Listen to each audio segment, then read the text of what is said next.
नमस्कार दोस्तों, आपका स्वागत है हमारी भगवत गीता जर्नी में। पिछले 2 एपिसोड्स में हमने सीखा कर्म करो, फल की चिंता मत करो और आत्मा कभी जन्म नहीं लेती और कभी मरती नहीं। आज हम गीता के अध्याय 2 श्लोक 48 को समझेंगे। ये श्लोक हमें समत्व योग यानी हर परिस्थिति में समान भाव रखने का अद्भुत ज्ञान देता है। अगर आप इसे जीवन में अपना लें तो किसी भी मुश्किल में डरे बिना संतुलित रहकर आगे बढ़ सकते हैं। योगस्तः कुरु कर्माणि संगम त्यक्त्वा धनंजय सिद्धिय सिद्ध्युः समो भूत्वा समत्वम योग उच्यते। हे धनंजय अर्थात अर्जुन, आसक्ति त्याग कर योग में स्थित होकर अपना कर्तव्य करो।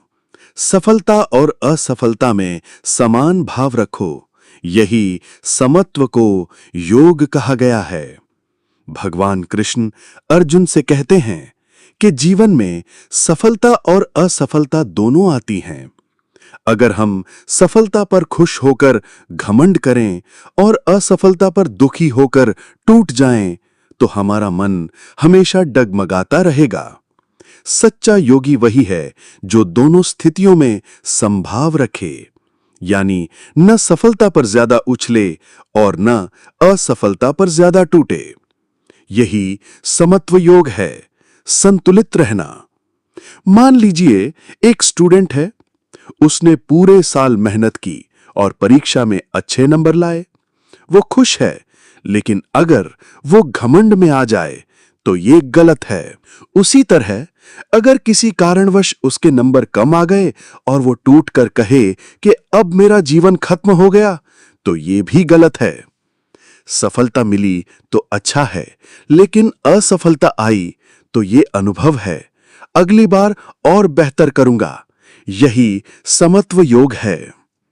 एक बिजनेसमैन ने नया काम शुरू किया। पहले महीने उसे बहुत प्रॉफिट हुआ। अगर वो अहंकार में आ जाए कि अब तो मैं सबसे बड़ा व्यापारी बन गया हूं, तो ये भी असंतुलन है। अगले महीने थोड़ा घाटा हो गया। अगर वो सोच ले कि अब सब खत्म हो गया, मुझसे कुछ नहीं होगा, तो ये भी गलत है। प्रॉफिट और लॉस दोनों बिजनेस का हिस्सा हैं। मेरा काम है ईमानदारी से मेहनत करना। यही सोच इंसान को संतुलित रखती है। हम सबके जीवन में छोटी छोटी घटनाएं होती रहती हैं। कभी कोई तारीफ करता है तो हम बहुत खुश हो जाते हैं। कभी कोई आलोचना करता है तो हम दुखी हो जाते हैं। अगर हम दूसरों के शब्दों से बहुत ज्यादा प्रभावित हों, तो हमारा मूड हमेशा ऊपर नीचे होता रहेगा। लेकिन अगर हम सोचें कि तारीफ और आलोचना दोनों अस्थायी हैं, मेरा काम है अपना सर्वश्रेष्ठ देना, तो हम शांति से जी पाएंगे। पहली चीज, सफलता और असफलता दोनों को समान दृष्टि से देखना चाहिए। दूसरी, जीवन का असली संतुलन तभी है जब हम भावनाओं में बहकर निर्णय ना लें।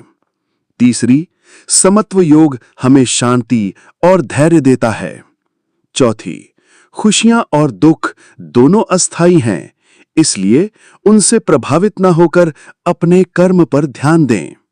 दोस्तों, आज हमने सीखा गीता का तीसरा संदेश, समत्व योग।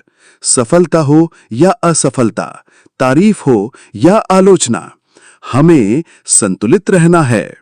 याद रखिए, जीतने वाला वही है जो हर परिस्थिति में शांत रहकर निर्णय लेता है। कल हम गीता के अगले श्लोक पर चर्चा करेंगे, जहां भगवान कृष्ण हमें आत्मा और शरीर के अंतर को और गहराई से समझाएंगे। धन्यवाद। जय श्री कृष्ण।